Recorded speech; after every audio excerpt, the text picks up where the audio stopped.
বাজারে গেছে হাঁটতে আর বাজার দিয়ে আসে না। আমি শোনার পর ঝালকাঠির নলছিটি উপজেলায় এশার নামাজ আদায়ের সময় সেজদারত অবস্থায় আব্দুল হোসেন তালুকদার নামের এক মুসল্লি ইন্তেকাল করেছে। নিহত আবুল হোসেন তালুকদার নলছিটি উপজেলার দবদবিয়া ইউনিয়নের তিমিরকাঠি গ্রামের বাসিন্দা।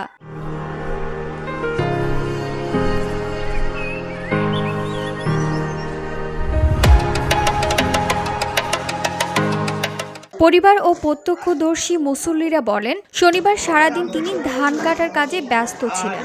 সন্ধ্যায় মাগরিবের নামাজ বাড়িতে আদায় করার পর প্রয়োজনীয় কেনাকাটার উদ্দেশ্যে কুমারখালী বাজারে যান। পরে রাত 8:30টার দিকে কুমারখালী বাজার মসজিদে এশার নামাজ আদায় করতে যান তিনি।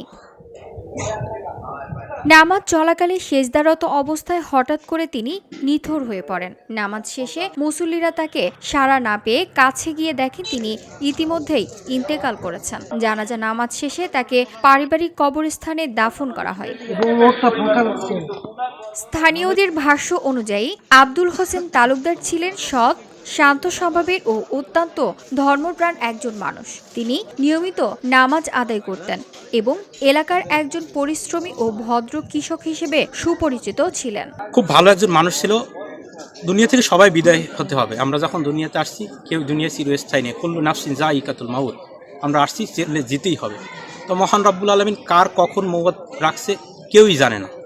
তো আল্লাহ পাক কবুল করছে দেখি মসজিদ, পবিত্র ঘর, ওইখান থেকে তার শেষ নিঃশ্বাস ত্যাগ হয়। এজন্য আমরাও দোয়া করি আল্লাহ যেন তাকে জান্নাতুল ফেরদাউস নসিব করে। 5 ওয়াক্ত নামাজ পড়তো এবং 1 ওয়াক্ত নামাজও সে জামাত ছাড়া চাইতো না, জামাতেই সবসময় নামাজ পড়তো। নিহতের চাচাতো ভাই সাইফুল ইসলাম তালুকদার বলেন, ইবাদতের মাধ্যমে আল্লাহ তাকে দুনিয়া থেকে নিয়ে গেলেন।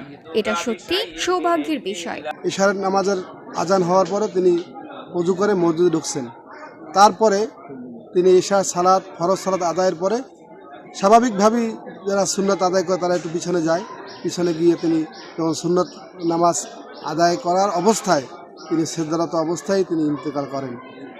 ইন্না লিল্লাহি ওয়া ইন্না ইলাইহি রাজিউন। VOD Bangla news desk. রব্বিরহামহুমা